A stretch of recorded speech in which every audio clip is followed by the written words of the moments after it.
Às vezes a gente se pega em um pecado e a gente não fala sobre todos eles. Segundo a fé cristã, alguém que tem essa escolha sexual, essa conduta sexual, não vai herdar o reino, assim como um homem hétero adúltero também não. Assim como um ladrão hétero também não.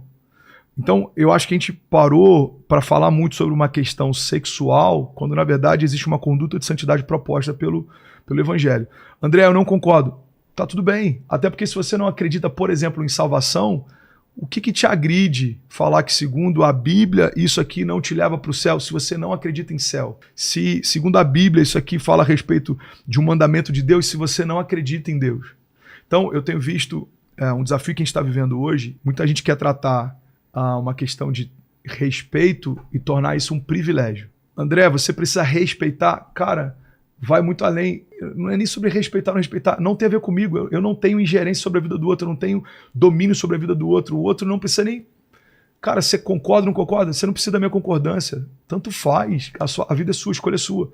Agora, na igreja que eu lidero, a fé cristã que eu exerço, a doutrina que o evangelho que a gente usa como pauta de vida, fala a respeito de algumas coisas. Então, quando eu falo sobre fundamentos da fé e sobre uma conduta de santidade, isso aqui fere a santidade de Deus segundo a doutrina e a fé cristã. Ponto. Agora, tratar como privilégio, eu acho complexo. Quando essa agenda começa a tentar interferir, por exemplo, na forma como a gente exerce a nossa fé, isso é complexo. Você não pode mais dizer que isso é pecado. Por quê? Porque eu me sinto constrangido. Imagina se em algum momento a gente não puder falar que adultério é pecado, porque alguém que é adúltero se sente ofendido. Se não puder falar mais que roubo é pecado, porque alguém que rouba se sente ofendido. Esse privilégio a ponto de querer interferir na doutrina religiosa, isso é uma loucura. Cara, eu acho isso uma loucura. Eu acho um abuso e um excesso de força.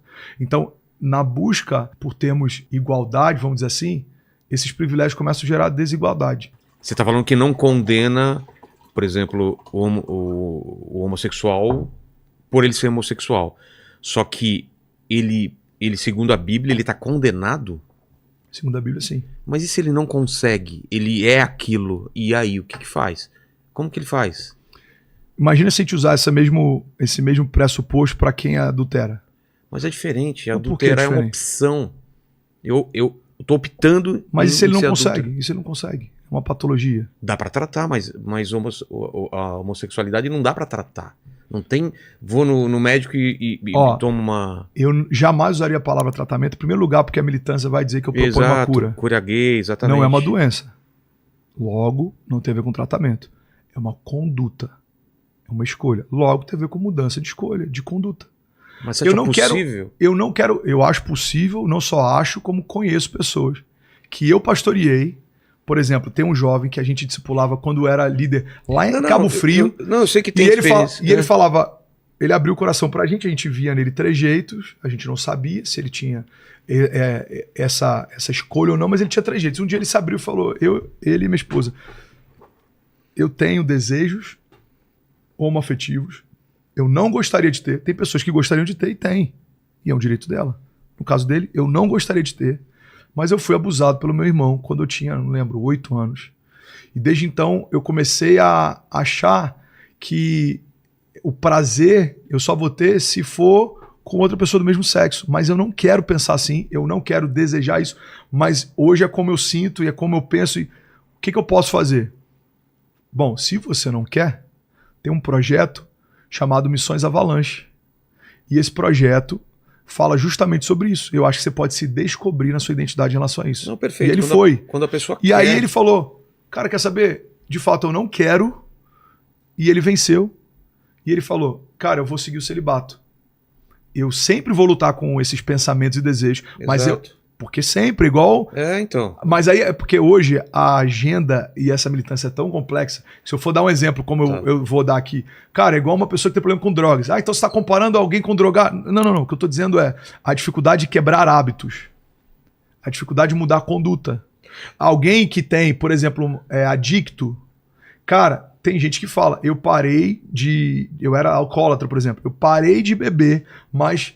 todos os dias eu luto com isso. Sim. Se eu sentir o cheiro, eu luto com isso. Então, existem vários tipos de mudança de conduta e comportamento que você vai precisar sempre lutar com isso. André, mas eu não quero lutar. então se entrega e vai ser feliz. Agora, se me perguntar, segundo o fundamento da fé cristã, o que a fé cristã, o que a Bíblia diz isso. Mas eu não ligo para a Bíblia. Então tá tudo bem, então próximo assunto, vamos embora. O problema é que, no intuito de querer caber sem abrir mão de uma conduta, muita gente quer flexibilizar fundamentos. Só que vamos lá. O que a Bíblia diz? Que se eu reconheço Jesus como Senhor e Salvador da minha vida, as coisas velhas passaram e em Jesus tudo se fez novo.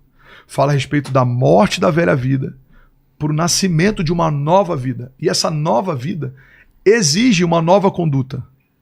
Então, se você pecava, não peque mais. Se você adulterava, não adultere mais. Se você mentia, não minta mais. Essa é a sua jornada. Tudo isso vai ser fácil? Não, algumas vão ser difíceis. Para alguns, não mentir é difícil. O caráter dele foi construído assim. O pai dele mentia em casa, a mãe dele mentia em casa. Vou dar um exemplo aqui. Eu tô falando de exemplos que eu já ouvi. Pastor, eu sou advogado e tem coisas que eu falo que, na verdade, eu sei que não é bem assim, mas eu preciso. Cara, é uma linha tênue, é um desafio, mas faz parte da sua jornada. Você vai ter que o tempo inteiro mensurar. Isso aqui fere a santidade de Deus, não fere isso aqui. Agora, querer propor que o evangelho agora não gera em nós nenhum desconforto ou mudança de conduta ou mudança de mente, esvaziar o evangelho da proposta que ele tem. Qual que é a proposta do evangelho? Renascimento, redenção, novidade de vida, nascer de novo. E para isso eu preciso fazer todas essas coisas. Lembra do jovem rico que a gente falou? Sim. Cara, vende tudo e me segue. Porque a riqueza para aquele jovem poderia ser um problema. Não quero, tá tudo bem. Jesus não condenou, não falou, cara, você não quer? É uma escolha sua. Mas não é a mesma coisa com a prostituta? A mesma coisa. Que o pessoal tá apedrejando com o pastor corrupto, é a mesma coisa. Com o pastor adúltero, é a mesma coisa. É a mesma coisa. Ninguém tá livre dessa exigência ou expectativa, vou dizer assim, de santidade. É por isso que é um desafio que cada um de nós tem que enfrentar. Agora, eu quero frequentar uma igreja. Não tem problema nenhum. Pode frequentar a igreja? Problema nenhum. Você não vai ser uma liderança dentro da igreja. Entendi. Mas você pode frequentar. Cara, eu tenho pessoas que frequentam a nossa igreja há anos que têm uma relação homoafetiva e não querem abrir mão. Sério? O que eu vou fazer? Eu vou deixar de falar?